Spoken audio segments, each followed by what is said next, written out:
Hi, I'm Hal Roberts. This is Bridge City News. Here's some of the top stories we've been following. The first 2 days of trial for an Alberta pastor charged with breaking public health orders wrapped up. We have an update with lawyer John Carpe. We hear from Lethbridge East MLA Nathan Newdorf, who discusses how the province is trying to help Albertans during the COVID-19 pandemic.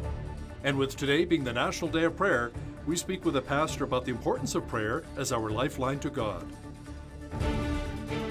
Your nation, your province, your southern Alberta. From the heart of Lethbridge, it's Bridge City News with Hal Roberts. Thanks so much for joining us. The first 2 days of trial for Alberta Pastor James Coates have wrapped up.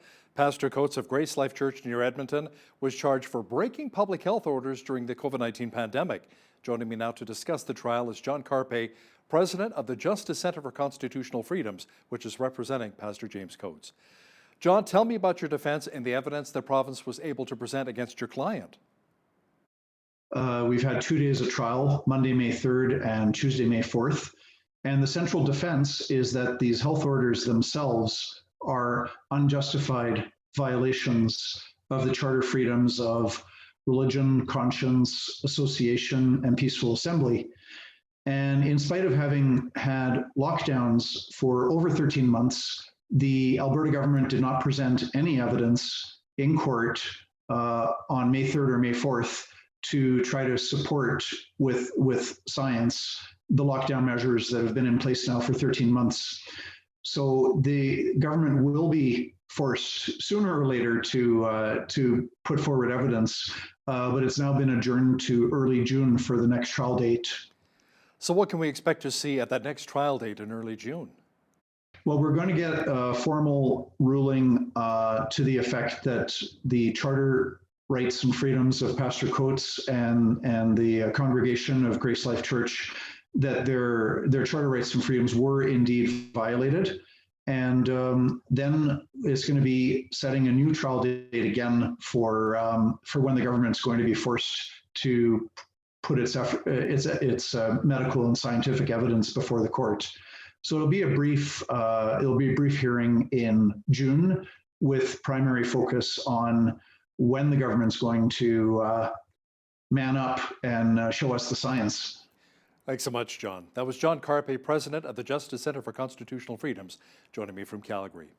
Thursday marked the National Day of Prayer. Now, it's an annual observance that invites people of all faiths to pray for their communities. Pastor Joel Klemick, who's the site pastor at Miss City Church here in Lethbridge, says that it's important to remember not to always put the emphasis on yourself while praying. So often our prayers begin as the laundry list of my problems or my hopes, my ideas, my dreams, my desires.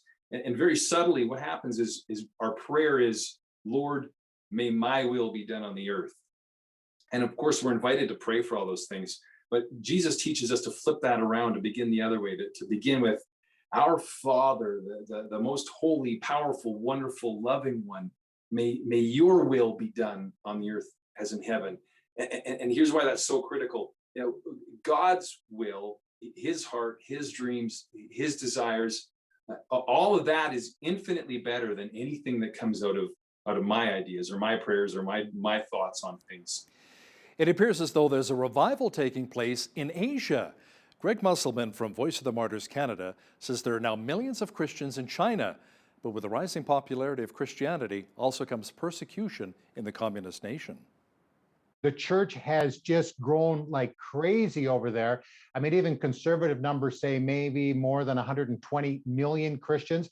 And over the next 10 years or so, hundreds of thousands of Christians will be added to the church and even into the millions. So it's quite a phenomenon what's happening, and probably the biggest revival in terms of numbers around the world. But with that, comes persecution. And you got a situation there where the government, Sinization it's called, where that if you're Chinese, you need to go along with the communist ideology. And if you don't go along with that, you will be persecuted. Be sure to catch the full interview with Greg Musselman from Voice of the Martyrs Canada and Jeanette Rocher discussing the persecution of Christians around the world. That's coming up later in our broadcast. In Edmonton, New Democrat MP is describing Alberta Premier Jason Kenney's COVID-19 leadership as similar to former U.S. President Donald Trump.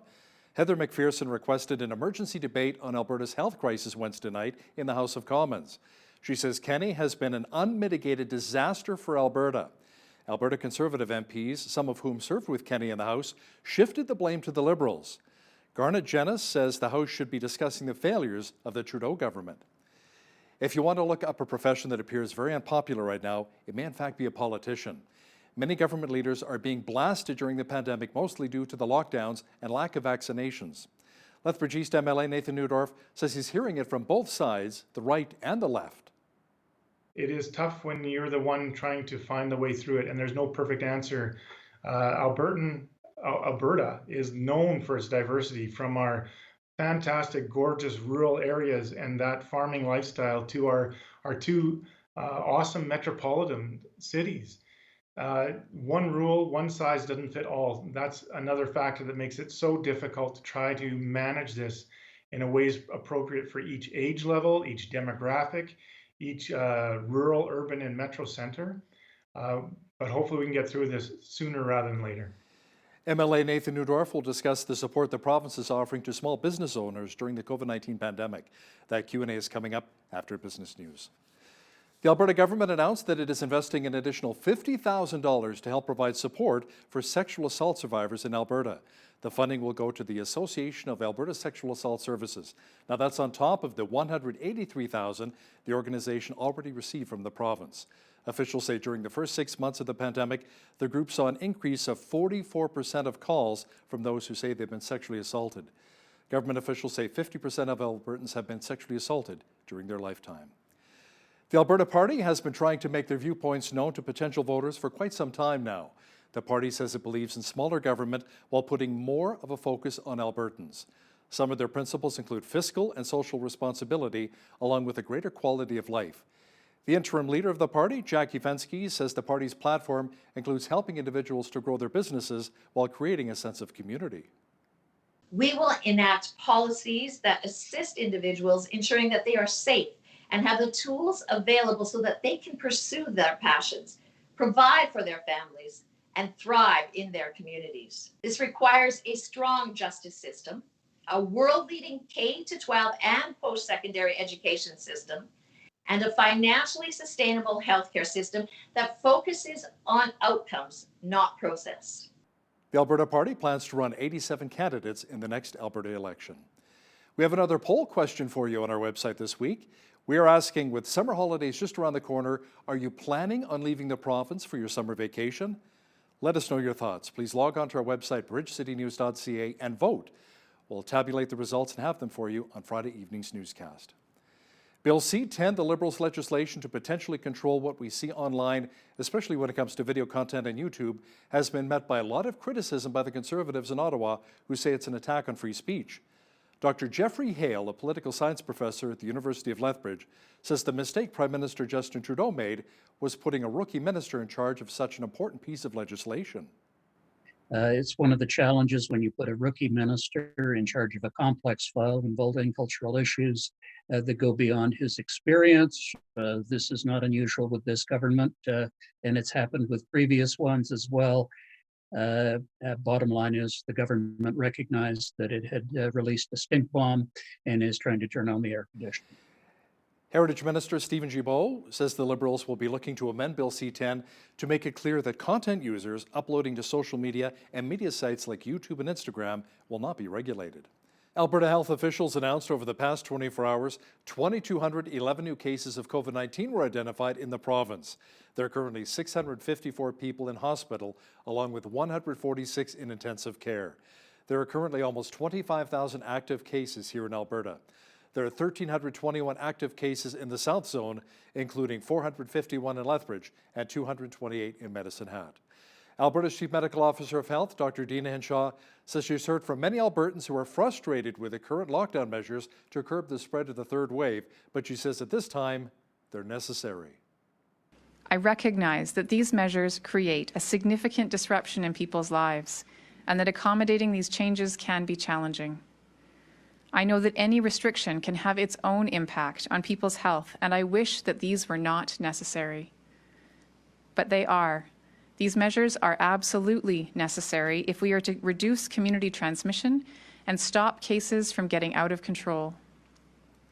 Our first and second waves showed us that uncontrolled spread can happen quickly, and the higher cases get, the harder it is to bend the curve back down and reduce the spread of infection in the province.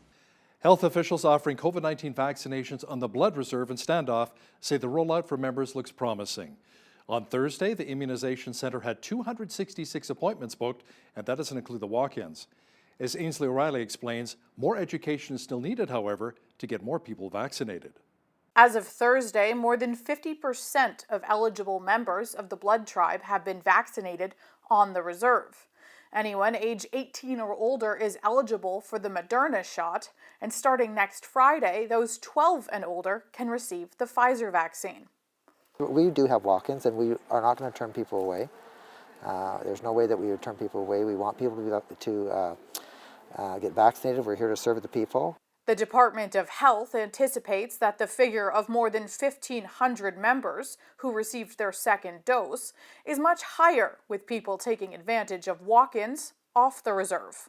For whatever reason, maybe they live in Lethbridge or some other area, Pincher Creek, and so we don't know for sure. Our stats could be way higher. The blood tribe has also expanded its immunizations to the Laverne Health Centre as well as the town of Cardston. Health officials are encouraged by the amount of walk-ins, but say barriers like transportation can impact those wanting to be vaccinated. The reserve is working on education by canvassing door to door, asking questions, and getting the word out. Basically going door to door to get a bit of a inquire to see how many members may have been vaccinated and those that might need to be vaccinated. With the ongoing drug crisis on top of the pandemic, Blood Tribe Emergency Services says they've had to think outside the box to make sure the virus doesn't spread into detox services. They've been successful. Essential Services has really stepped up and been able to assist with this pandemic, and we haven't had any downtime. The latest numbers say there are 20 active cases of COVID-19 on the reserve and 2 in ICU. For Bridge City News, I'm Ainsley O'Reilly. You may have seen some smoke and fire on 5th Street North in Lethbridge on Thursday morning, and it was nothing to be too alarmed about, as it was all part of a training exercise for Lethbridge Fire and Emergency Services. BCN's Naveen Day has that hot story. New recruits of Lethbridge Fire and Emergency Services underwent a fiery training session Thursday morning. 2 burn cells were ignited with different fuel sources to demonstrate how flames develop, with new recruits performing post-burn pattern analysis. We ignited one with ignitable liquid, or with an ignitable liquid. We also burnt one with normal combustibles, and it creates burn patterns, different types of burn patterns, heat patterns, directional patterns, so that we. And now we take them to the next stage, and we'll just go through basic fire investigations so that they can recognize basic fire patterns. The first simulation was to demonstrate the burn patterns of a normal combustible source, such as leaving a lit cigarette laying around. The second was to simulate an arson-like situation, such as a person wanting to destroy things that could remind them of an ex-partner or a bad relationship. New recruit Stephen Bergeron says that the world-class training offered is not available to firefighters in all cities, and he is fortunate to have received it. It's good for us to kind of see from the fire investigation side of things that how they do their job. They're not always going to be on scene with us right away, so if we kind of know how they need to conduct their job, we can go in, we can suppress the fire and not kind of mess up the scene. The furniture items used in the training session were donated by the staff of Paul Davis, a restoration company in Lethbridge. For Bridge City News, I'm Naveen Day. During your travels through Lethbridge, you may have noticed a small library in a box. Locals can exchange books at tiny libraries called Little Lethbridge Libraries. As video journalist Micah Quinn explains, these micro-libraries are becoming popular not just here, but around the world. The Little Lethbridge Libraries work as an honor system. Members of the community can take a book and leave one in its place for someone else to enjoy. It's a worldwide movement, and they are becoming more popular, I think, as a way for community members to meet their neighbors and to share literacy materials in a neighborhood. And the really great thing about little libraries is that they don't have closed hours, so they can provide access reading materials for all ages, any time of day. It was a way to reach out to the community, to decrease barriers to access and build relationships within neighborhoods. The initiative was started in 2015, and since then, 42 little libraries have been installed in Lethbridge. 25 of those are part of a partnership with Lethbridge Public Library, City of Lethbridge, Ability Resource Association, and the University of Lethbridge. So the remainder would be on public property and the homeowners would have built them themselves. Lowen says that the community reaction to the little boxes has been amazing. And the most recent addition to our program is in Legacy Regional Park, and it was built by 2 wonderful community members. Our little libraries are regularly stocked by Ability Resource Association with books that are weeded from our collection at Lethbridge Public Library. And almost as soon as they're stocked, especially the children's books, they're being borrowed by community members. And that's exactly what we want to see. If you want to build a little library on your property, you can give the Lethbridge Public Library a call. For Bridge City News, I'm Micah Quinn. RCMP in Manitoba arrested a 12-year-old boy after a van was spotted going nearly 30 kilometers over the speed limit near Portage La Prairie. Police say the van was speeding through a construction zone early Wednesday morning on the Trans-Canada Highway. Mounties say the boy was alone in the vehicle at the time. He's been charged with taking a vehicle without consent, speeding, and driving without a driver's license. Oh, and he's also been grounded. We had another great day for a walk through the coulees or even a barbecue on the deck. The cooler temperatures and rain, however, are on the way for much of southwestern Alberta. All of the weather details are coming up. We had sunshine mixed with clouds, but nice and warm today in Lethbridge once again. Jeanette Rocher is back with a full look at the weather forecast. Jeanette, we should enjoy having a barbecue tonight because the cooler temperatures and rain are on the way. Yeah, well, if you're going to do some grilling, I'd say tonight is the night, or if you want to sit on a patio somewhere, because yeah, starting tomorrow, we're looking at rain right all the way through the weekend, and even the possibility of some flurries on Mother's Day. Not good news for this weekend, unfortunately, as we're looking at that 30% chance of showers for tomorrow, Friday. 16 the high into Saturday, rain all day, 7 degrees the high. Possibility of some snow starting up Saturday night into Sunday. We got a 60% chance of flurries or showers. Hopefully we'll stick with those showers. 10 degrees the high. The farmers should be happy this weekend. But nobody else. If you're going to be out on the patio, tonight's the night to do that for sure. 14 degrees on Monday. So after Sunday, we're going to be looking at that trend going in the other direction, getting into warmer days ahead. Tuesday, 17, and back up to 20 for next Wednesday. So we are on that little bit of a dip for the weekend, and then back up to the lovely weather for midweek next week. As we look at the averages for this time of year, according to the almanac, the average high is 17 degrees, average low 3 degrees. 30 was our high temperature back in 1992, and -5 was the chilliest, which was in 1977.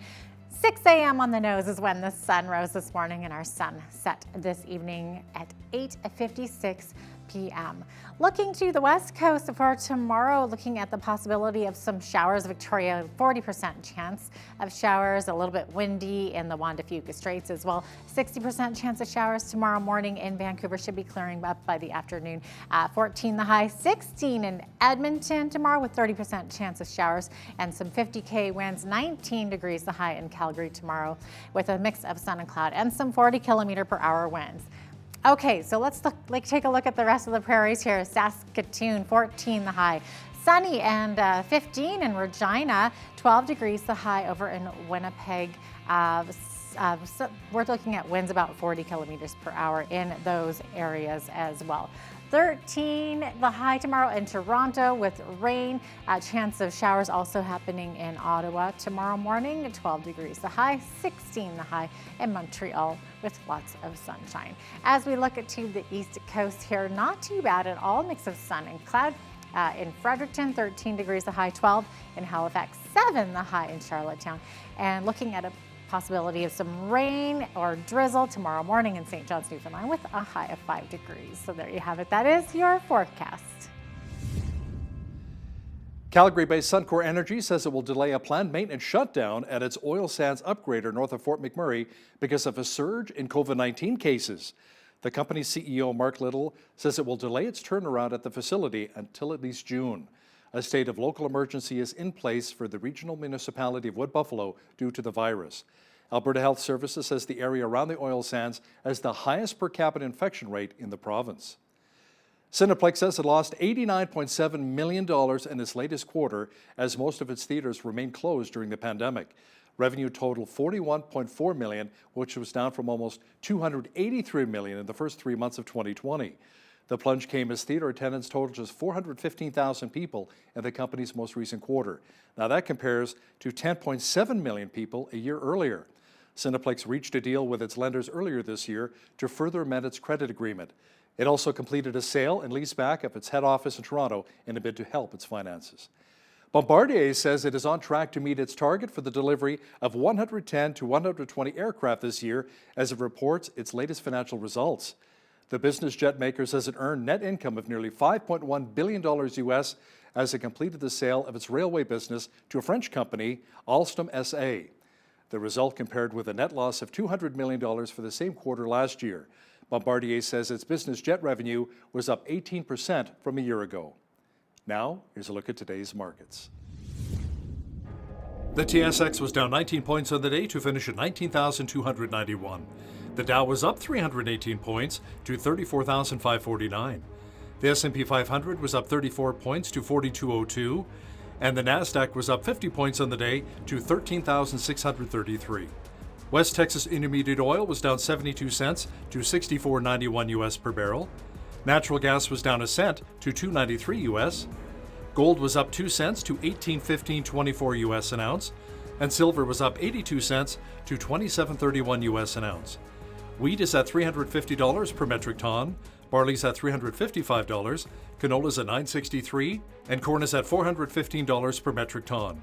Live cattle were up $1.05 to $115.48. Feeder cattle were down $1 to $130.48, and lean hogs were up 3 cents to $111.40.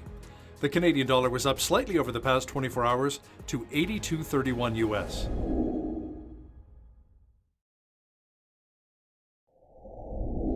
Recapping one of our top stories this hour, the province announced that it is investing a total of $233,000 to help provide support for sexual assault survivors in Alberta. The funding will go to the Association of Alberta Sexual Assault Services.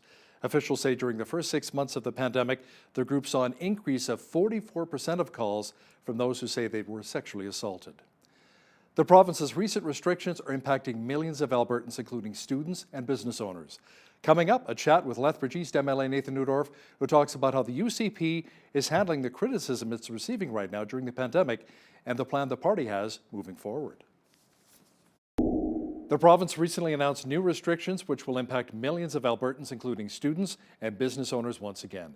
To discuss the new public measures in more detail is Lethbridge East MLA Nathan Neudorf. Nathan, welcome back to Bridge City News. Great to be here, Hal. Now, the province announced that students, kindergarten through grade 12, will have to go back to online learning until May 25th. That means kids will not be able to see their friends in school right now. Now, studies have shown that these lockdowns and restrictive measures are having a major negative impact on the mental health of so many of our youth. Do you think this is really necessary? Is there really that much COVID-19 transmission in our schools? Well, Hal, that's a great question. And unfortunately, I do think this step is necessary. Not that there's that much transmission at schools, but that with close contacts requiring those individuals to self-isolate, that's impacting literally tens of thousands of students and teachers.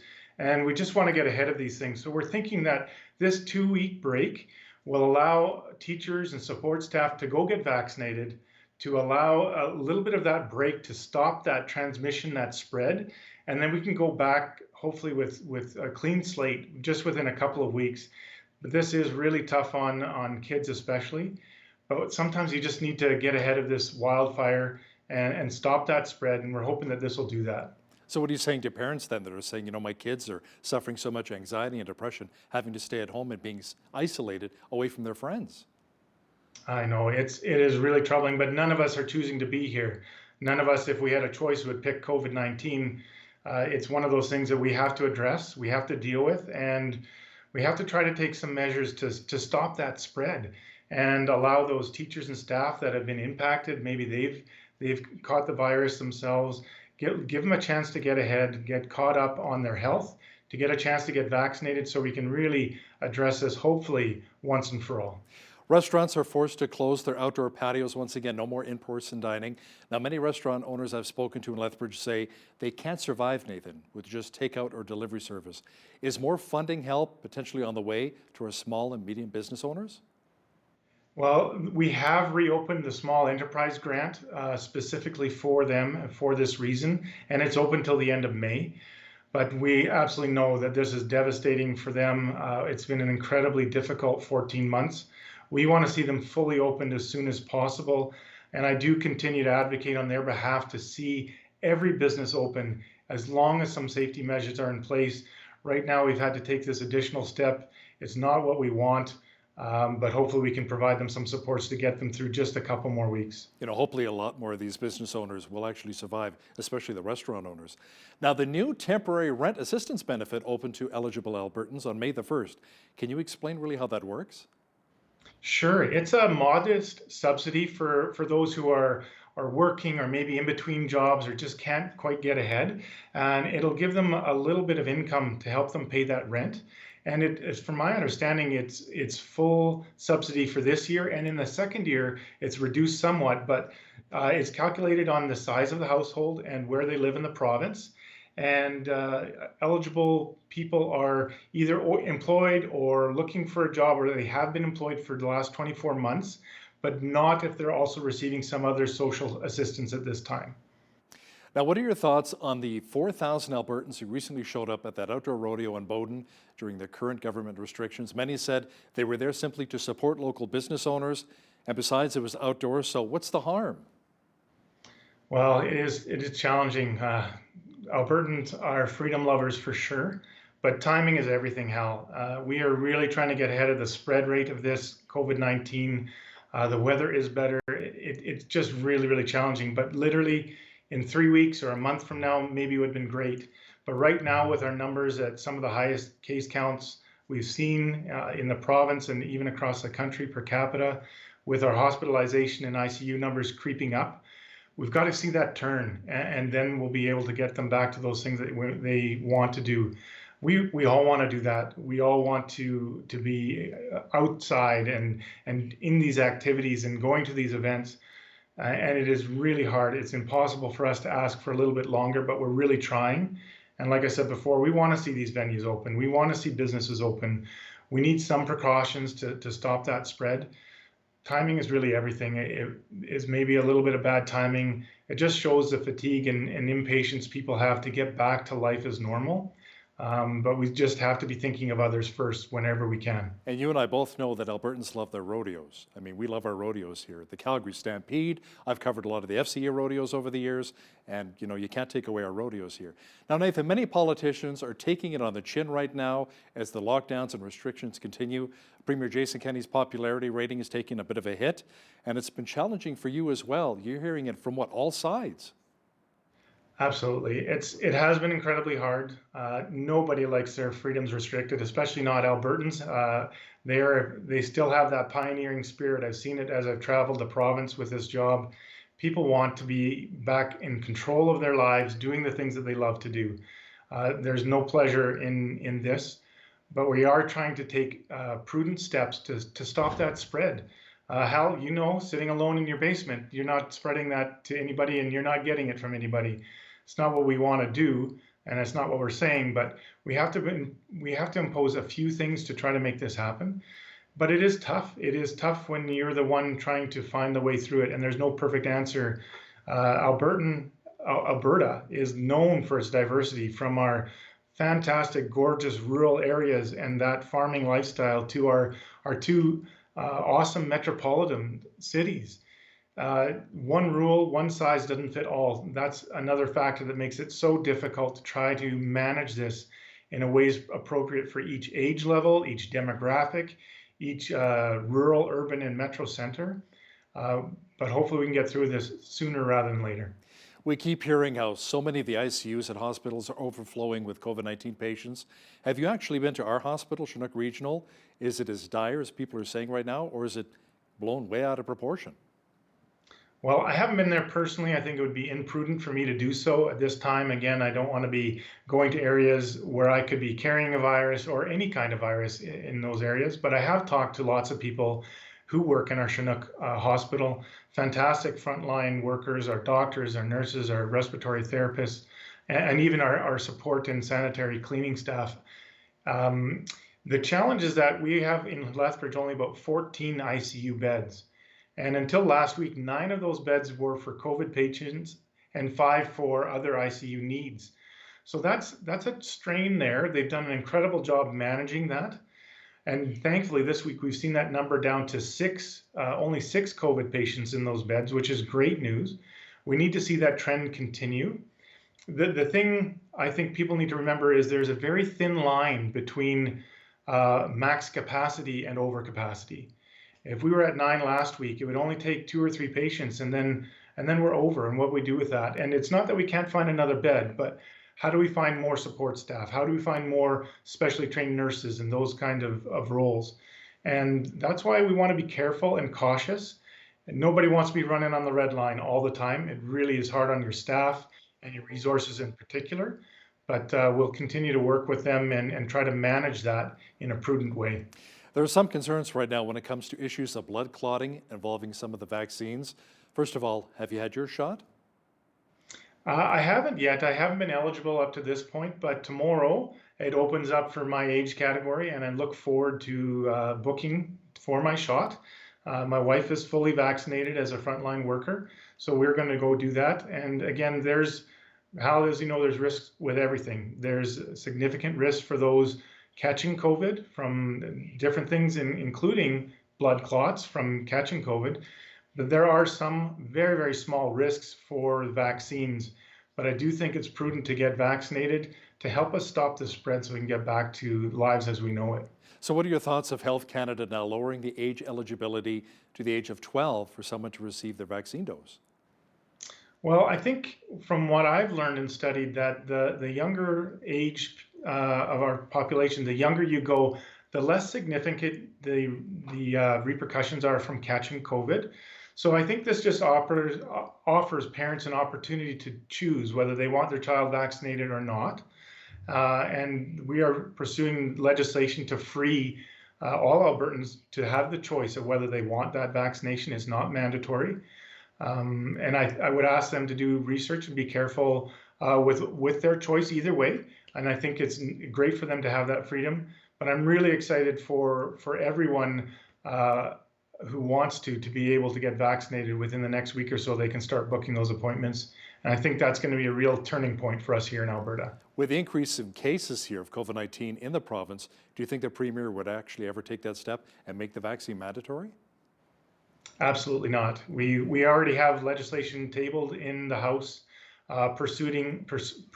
I believe it's in stage 2, second reading, that will remove that mandatory vaccination measure under the Public Health Act. And I think Albertans want that freedom. I think it's prudent to do that. And I think it would be an extreme measure for a government to require that in this day and age. Like I said before, Albertans are pioneers at heart, and they love their freedoms and liberties, and I think they need that opportunity to make that choice for themselves. Nathan, the province announced recently that it'll be easing continuing care visits so we can see more of our seniors in the long-term care facilities. Is that still to go with the province's new restrictions?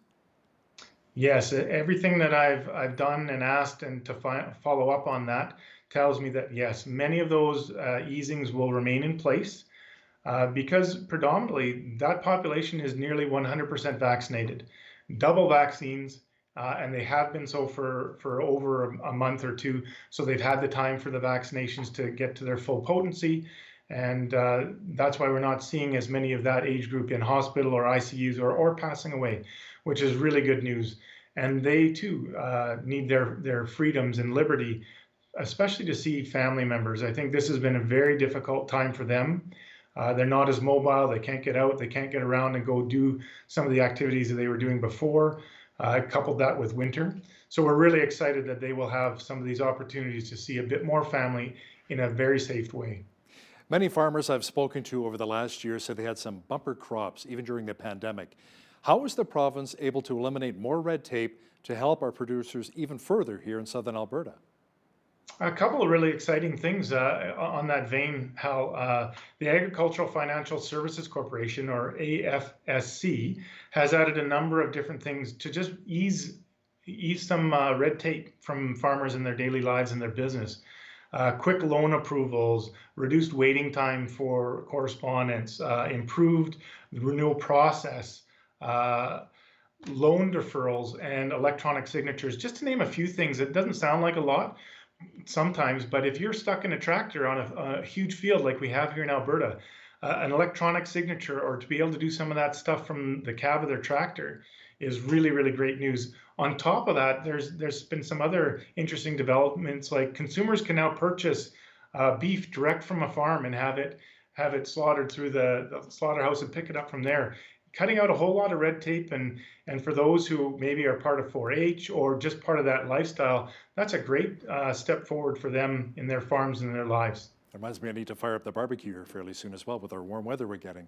Now, on one of your Facebook posts, you have said that Lethbridge plays an important role for trade and development in Alberta. Now, we serve as a gateway to the northwestern United States and Western Canada's vital trade commodities. Can you expand on that?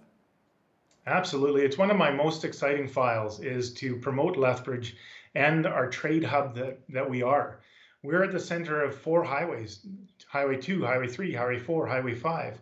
We have a railroad yard right here and lots of rail access. We're improving our airport with monies provided by the provincial government this year to expand our capacity for freight and passenger with new terminal and a longer runway. So we're really a hub for that trade. And what a lot of people don't realize is not only are we a hub and a center for agriculture and agricultural products like beef and grains and pork and chicken and sugar and all those kinds of things, potatoes, French fries, and chips, but we're also a manufacturing hub. We have aircraft engines manufactured right here in Lethbridge. We have trailer parts, disposal bins, plastics that go to worldwide markets. Making sure that we can access those trade routes more easily with possibly, this is the new idea, a pre-inspection for commercial trucking to get across the border in an express lane, can really maximize that capacity and maximize Lethbridge's attraction to new business and new business growth. Lethbridge Police Chief Shaheen Medizadeh recently sent off a plan he has for the LPS to Justice Minister Casey Medu about how things are going to change the Lethbridge Police Service moving forward. Have you spoken to Minister Medu about the submission from Chief Shaheen Medizadeh and his reaction? Yeah, I have a little bit to him, a little bit to his staff. He's obviously very busy these days, but he has received it. He's very thankful that the chief has done a great job on getting it to him on time. There's lots to work with. I understand from his ministry that the ministry is continuing to work with the Lethbridge Police Service to make sure that all the parts and pieces are in place and that we move forward with a strong and healthy police force. I'm really proud of our men and women in blue for what they do for Lethbridge. And I think this is a great step forward, and I appreciate their participation and cooperation in this tough time. We only have a few moments left here, but I wanted to ask you, with the mercury climbing, we're starting to see just how much of a homeless issue we have in our city once again. Many agree it's tied with the opioid crisis in Lethbridge. What is the province doing to work with the city to address both? Well, we have worked with the city a lot in funding treatment and recovery beds. That's the first major step for many of these people caught in addiction. But we've also added a lot of funding for supportive housing to those who maybe struggle a little later in life or have just been at a place where it's really tough for them to get out of.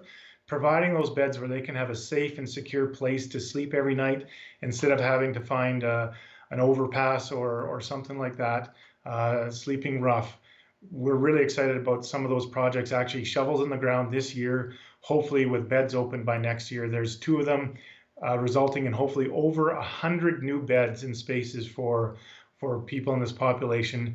And I think that's going to go a long way to helping them, and they're helping our community in a compassionate way and get these people back onto lives that are more productive for them. Lethbridge East MLA Nathan Neudorf, thanks so much for your time today. Thank you, Hal. Appreciate it. Some Christians have been frustrated that they can't meet as usual for church services because of the COVID restrictions, but this really is just tiny comparison to many other nations in the world where Christians aren't just inconvenienced, but are having to go through some very serious persecution. Joining us from St. Albert, Alberta, which is right outside of Edmonton, is Greg Musselman, spokesperson with the Voice of the Martyrs. Greg, so great to have you back on the show. Yeah, nice to see you again, Jeanette, and you're looking very spring-like today. So I think we're all hoping that spring is actually here and we get back to some kind of normal. I think you're absolutely right. Yeah, exactly. That's what I was thinking when I chose the wardrobe today. So, Greg, let's talk about the persecutions of Christians in other parts of the world, like China, for instance. I know you've been all around the world with your interesting work, but it sounds like more and more churches are being closed down over there in China. Yeah, and this is just an ongoing thing. It's been happening, for decades, ever since the Communist Revolution began. And, we continue to watch what's happening. I mean, even the government churches, the three self-patriotic churches, which are under government control, I mean, thousands of crosses have been ripped down all over the country. There's even a close monitoring of the government churches. And then for the so-called house churches or underground churches, the intensity continues to happen. And, one thing about China, it's difficult to follow it because it's such a huge country. I mean, it has the largest population in the world, and the church has just grown like crazy over there. I mean, even conservative numbers say maybe more than 120 million Christians. And over the next 10 years or so, hundreds of thousands of Christians will be added to the church and even into the millions. So it's quite a phenomenon what's happening, and probably the biggest revival in terms of numbers around the world. But with that, comes persecution. And you got a situation there where the government, Sinization it's called, where that if you're Chinese, you need to go along with the communist ideology. And if you don't go along with that, you will be persecuted. And it's not, of course, just Christians. We hear about the Uyghur Muslims as well. They've been under, duress as well. So it's happening with anybody that doesn't go along with it. But because Christians make up the largest minority group in the country, and as they say, maybe 10% of the population, and so they're often targeted. And what can get lost sometimes in this, Jeanette, is the individual churches or the people that are suffering, the pastors that have been put into prison, and people that have losing their jobs and their homes as a result of their faith in Jesus. And there's a place called Shamun, which is in southeastern China. And going back a couple of years ago, the government was putting a lot of pressure on these particular Christians. In fact, they even sent a SWAT team to one of their meetings. They told them that they could no longer meet. Of course, we know the Bible says clearly that, we don't want to forsake, the gathering together. So even though these situations were happening, the believers were continuing to meet. They were at a hotel recently. The government came in, detained about 100 of the people, took their photographs, got their information, and fortunately they were released. But again, this puts pressure on, and there's a psychological aspect that goes on to this too. And they're just trying to intimidate the Christians. If you continue to meet, we're going to shut your meetings down, we're going to arrest you, or we're going to make sure you lose your jobs, we're going to lose your homes, we're going to come in and destroy things. And so that's the constant situation that's happening there. Unbelievable. Now, is there a way to help these people and their families? Yeah, I think the number one thing that we can do, and I know I've said it many times on this program, I've said it in churches, is to pray. And that is the thing that our brothers and sisters in China ask for the most, is to pray. They're some of the most devoted, Christians that will not back down from pressure. I mean, they're just like you and I. They have fears and they have families, and there's a lot of difficulty there, but they ask us to pray. And the interesting thing too is that they also pray for us, because they realize that when you have too much freedom, you can become a little bit lackadaisical or, compromising, that kind of thing. So they're praying for us, but I think the most important thing we can do is pray. And then also to support them. We work with an amazing brother in the Lord. His name is Bob Fu, China Aid. He's down in the United States.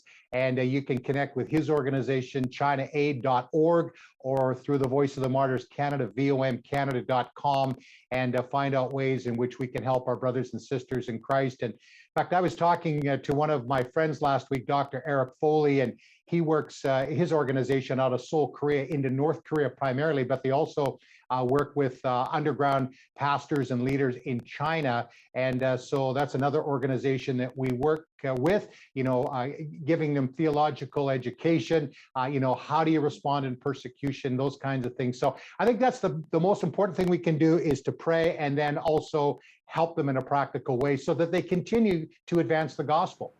Yeah, exactly. Now, you'd mentioned, of course, some of these Chinese Christians are being evicted from their homes, and in some cases, they're getting like gas and electricity disconnected. That is just unbelievable. And then there's others, and I think you mentioned this, that maybe they're telling the employers to pressure, they're putting pressure on them to fire them. Is that true? Do we know if these companies are complying with this, or are some of them resisting? Do you know anything about that, Greg?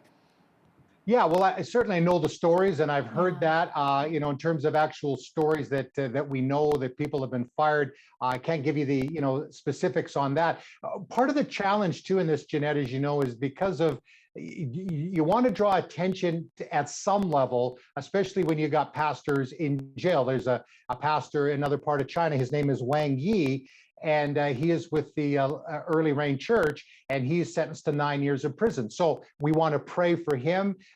Pressure is good, but sometimes when it comes to these job situations, some of these believers are not going to want to talk a lot about that, hoping that they would get their job back. But certainly that is a threat that is constantly made. We have seen the videos of, of police coming into the homes of Christians where they've been holding meetings, prayer meetings, and house church, and they've come in and they've dismantled the building and they have cut off the power and the gas. So, again, that pressure is there. And, as you talked about, in Canada, some people are saying, well, we don't have the, our religious freedom is being, kind of infringed upon, things like that. I understand that. We need to be careful in Canada, but we don't certainly have any kind of even close to what they're dealing with in China in terms of the ongoing pressure and even the pressure that is put on families. I mean, many of these Christian families don't want to educate their children in the government schools because they're being indoctrinated with communism. And so they are, homeschooling them. And as a result of that, the government doesn't want that happening. So they go in and they arrest the teachers and the parents, and even some of the children are taken away and questioned. So that's kind of the ongoing thing, the threats of losing your job, your house being raided, that kind of thing. And then even hit you harder is when they go after your children. Oh gosh, it's just unbelievably sad. I can't even imagine. So that is China. So what's happening with persecution in India, Greg? Is the current COVID crisis affecting this at all? I know it's just been unbelievable. So I know that many Christian churches are very busy now providing assistance to COVID affected people. Yeah, the situation in India, I mean, just from a humanitarian perspective, to see the people of India suffering so badly under their second wave, I mean, it's so much worse than what happened in the first place. I was talking to one of our partners with Youth with a Mission in Indore, which is in Madhya Pradesh, in the central part of India. And I was doing an interview with him, for Voice of the Martyrs. And, and I'd asked him, like, I mean, how are you guys doing? I mean, personally. And he said, it's really hard. He says, his wife is extremely depressed. They've had friends from their ministry that have died. They've had pastors in their community that have died. We've heard reports that more than 200 pastors in the country have died. And the difficulty in the situation there is already there was heavy persecution. I mean, 9 of the states in India have these anti-conversion laws. And if you're familiar with that, supposedly it is to prevent coercion, like, so whether it's, and again, it's a Hindu nation, you've got a nationalist Hindu government, Prime Minister Modi, they're, to be Indian is to be Hindu. That's kind of the way they've been operating.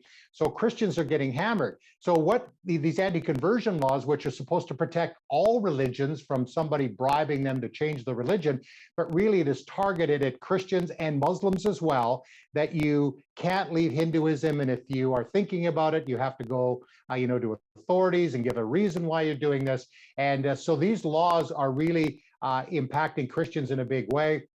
They are, threatened to be arrested. They come in and they break up their meetings, their church meetings, And again, that threat is there. So that was already happening. The cases of persecution has been increasing over the last couple of years in India. And then you add into what's going on right now with this crisis. People can't get oxygen, the hospitals are full, the country is in chaos. A part of that is these large religious gatherings that have been taking place. There's elections going on there. People are meeting, in large groups, and the virus has been spreading.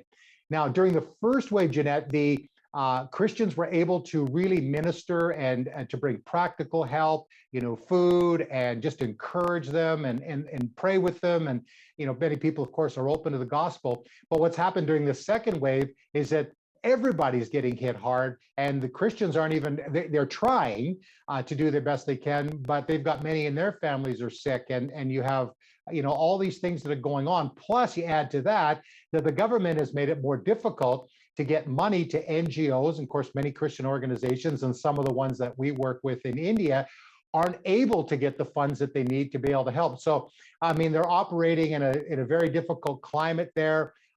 They are trying their best, and we really need to be praying for the church in India so that they can be there. And as you know, when disasters or these kind of calamities happen, it's often the Christians that are leading the charge at helping people. That's very true. That's a good point, Greg. Do you know if they're mandating any restrictions or anything over there in India? Well, just what I'm hearing from the news, the government is being severely criticized. In fact, there was an election, just a state election recently in West Bengal state, and Modi's party lost there, and the government is being blamed for what is going on, and I think rightfully so. They have just said, "Oh no, we've eliminated COVID. We've won this battle. We're doing well." And now this is happening, and we've got more than over 200,000 people have died. Reports are saying there could be 2 to 5 times more than that have actually died. And then you've got over 20 million infected, and maybe it's much higher than that. The country is absolutely in chaos. The government is not stepping forward and putting down lockdowns and things like that, at least on a national basis, maybe in some states or localities. But it is an absolute crisis and a mess. And to talk to some of my most, people that I've dealt with over there that are usually so encouraged and, in spite of persecution, they're just finding it emotionally just so draining. And again, we really need to be lifting up our brothers and sisters in Christ for their well-being, and also that they continue to shine the light of Jesus in just an absolutely horrific situation. It's such a desperate situation going on over there. Maybe give us an update on what's happening in Nigeria. I know Nigeria has made some headlines over the last little while with news of some kidnapped schoolgirls being returned by Boko Haram. Can you give us an update on that situation in Nigeria? Yeah, Nigeria continues to, just be a country that we watch, consistently. I've been there a number of times, and when you hear the stories, the kidnappings, the rape, it goes on and on and on. And I think really for many, especially in Canada and in the West, back in 2014, where we had the situation with the Chibok girls, and they were in a situation where they were at a school, mostly Christian girls, 276 girls, and they were kidnapped by the Boko Haram, and some were released, some escaped, and at last report, still more than 100 girls are being held captive. So that was the one that really made international news. You had Michelle Obama and others that were coming out and speaking out against the situation. Some girls we know have died from those that escaped and said that this is what was happening. So again, there's still more than 100 girls or so that are still being held captive by the Boko Haram. They've been forced into sex slavery. They've been forced to marry these Boko Haram soldiers, bearing their children. And even the ones that escape after all that are often shunned in their community. So it's a horrible situation. And that goes back now 7 years. And then in more recent times, we've heard of, girls and boys being kidnapped by the Boko Haram, and some have been freed. But that case is not as much religious. It's more about the ransom. But especially when they find out that the girls are Christian, because they also, kidnap Muslims as well, but then they try to force them into Islam. And if they refuse, sometimes they are killed or they are raped or abused, that kind of situation. I mean, these stories continue just to come down. And, the sad part about it, Jeanette, is that after a while, people go, oh, yeah, that's just Nigeria. That happens there all the time. Well, no, these are human beings. And in many cases, our brothers and sisters in Christ. We need to care about them. Really quick, Greg, because we are out of time, but would it help for our viewers to contact members of parliament to pressure these nations and maybe offer financial support real quick? Yeah, we can do that for sure. Call your member of parliament, say that, I'm concerned about what's happening, to the Christians in India, in China, in, Nigeria. We were going to talk about Eritrea. We can do that next time. Vietnam and all around the world to let them know, what's going on. If I could just mention before we go, we've started a new podcast called Closer to the Fire with Greg Musselman. And the reason my name is in there just because there's other Closer to the Fires on the podcast, so on Apple, Spotify, and Google Play. And what we want to do there is get people praying and then also, teaching about what the Bible actually says about persecution. It's so important that we understand, and it helps us to be, intelligent in how we pray. Absolutely. Thank you so much for your time today, Greg. I really appreciate it. Greg Musselman is a spokesperson with Voice of the Martyrs Canada. We appreciate having you on today. Thanks, Jeanette. I'm Jeanette Roche on behalf of all of us here at Bridge City News. Thanks for watching.